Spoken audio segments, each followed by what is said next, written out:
ایک دفعہ پھر میں اپنے آپ کو اور آپ مومنین کو تقوی اختیار کرنے کی دعوت دیتا ہوں۔ تقوی کے لیے بہترین فرصت ہے، بہترین موقع ہے کہ ہم اس ماہ مبارک رمضان کے اوقات سے پیدا اٹھاتے ہوئے تقوی اختیار کریں، اپنے آپ کو گناہوں سے بچائیں، بڑے گناہ ہو یا چھوٹے ہو ان سب سے ہم اپنے آپ کو محفوظ رکھیں۔ معصوم سے پوچھا گیا کہ روزہ اللہ نے کیوں فرض کیا ہے؟ تو جواب میں معصوم علیہ السلام نے فرمایا کہ روزہ اس لیے فرض کیا گیا ہے تاکہ اللہ یہ چاہتا ہے کہ امیر اور غریب برابر ہو جائے، ان میں مساوات ہو، اور یہی مساوات یہ کہ غریب بھی بھوک کا مزہ تو اکثر چکھتا رہتا ہے، لیکن امیر کو بھوک کا مزہ نہیں پتا ہوتا کہ بھوک کیا ہوتی ہے، پیاس کیا ہوتی ہے۔ لہذا روزہ رکھنے سے یہ ہے کہ وہ بھی بھوک اور پیاس کو برداشت کرے، تاکہ اس سے پتہ چلے کہ غریب جو لوگ ہیں وہ بھوک کیسے برداشت کرتے ہیں اور پیاس کو کیسے برداشت کرتے ہیں، یعنی تاکہ اس کے دل میں ہمدردی پیدا ہو غریبوں کے بارے میں۔ تو میری سب سے پہلی گزارش یہ ہے آپ تمام محترم معزز مومنین سے کہ یہ جو ابھی دور چل رہا ہے اور حالات ہیں وہ آپ سب کے سامنے ہے، کس قدر مہنگائی ہے، اور عام غریب انسان، مزدور یا چھوٹے درجے کا جو ملازم شخص ہے وہ کس طرح سے وہ اس مہنگائی میں اپنا گزر اوقات کرتا ہے۔ خصوصاً ستم بالائے ستم یہ ہے کہ حکومت بھی پورے طور پر غریب عوام کی دشمن ہے۔ آپ دیکھیں کہ بجلی کے بل ہو، گیس کے بل ہو، آئے روز اس میں اضافہ ہے، تو ایک غریب جس کا مکان کی کرایہ پر ہے اور تھوڑی سی اس کی تنخواہ ہے، اس طرح سے ان سب چیزوں کو مینیج کر سکتا ہے۔ تو اب یہ آپ مومنین کا فریضہ ہے کہ آپ مومنین اس ماہ رمضان میں خاص طور پر کیا کریں کہ مساوات، ہمدردی مومنین کے ساتھ اس کو انجام دیں۔ صلوات پڑھ لیجیے۔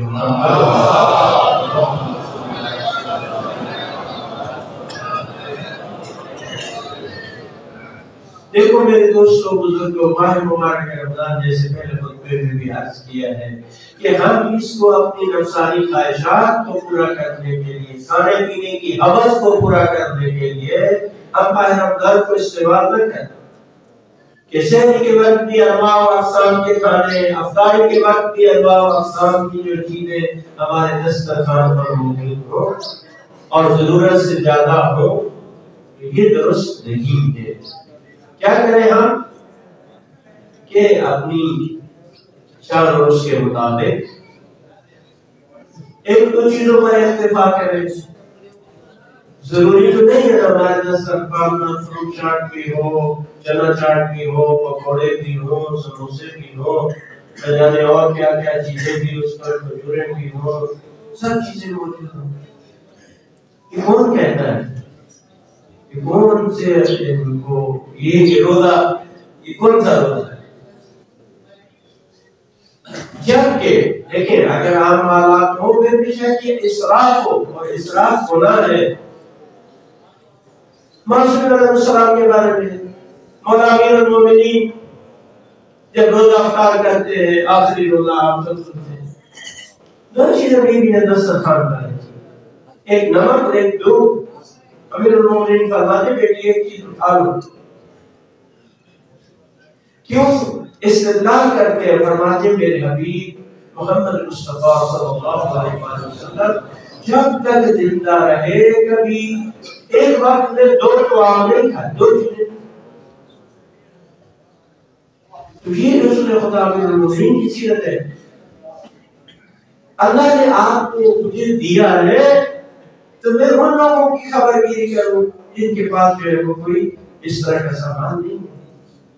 مجھے اجر و ثواب بھی ملے گا اور پھر روزے کو ہم صرف کھانے پینے کے لیے استعمال نہ کریں. بس اس میں اور ہمارا کوئی شعبہ نہیں ہے. بس روزوں کے لیے اچھے کھانا ہو, اچھی افطاری ہو, بڑھ بڑھ کے افطاری ہو.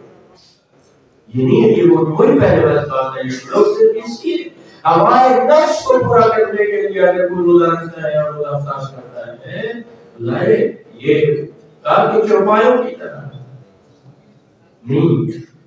سحری اور افطاری اس نیت کے ساتھ کرے اور جس میں اسراف نہ ہو, فضول خرچی نہ ہو, کم پر اکتفا کرے اور وہ آپ کے پاس اگر زیادہ ہے تو اس سے بچائے اور غریب مومنین کی مدد کرے, ان کو افطاری کروائے. افطاری کروانے کا اتنا ثواب ہے. فرماتے ہیں کہ جو بندہ کسی مومن کو روزہ افطار کروائے گا, اور افطار سے مراد کھانا کھلانا ہے, یعنی پوری افطاری ہے, جو کرے گا اس کا ثواب اس کے روزے کے برابر ہے. اس کے روزے کے برابر اس کا ثواب ہے. اور بات ہے کہ اس کے روزے سے بہتر ہے افطار کروانا, اس کے روزے سے بھی افضل. دوسری تیسری روایت میں ہے کہ ایسے ہی ہے کہ جیسے اس نے حضرت اسماعیل علیہ السلام کی اولاد میں سے 10 غلاموں کو آزاد کرائے اور پروردگار کے گزشتہ گناہوں کو معاف کرے.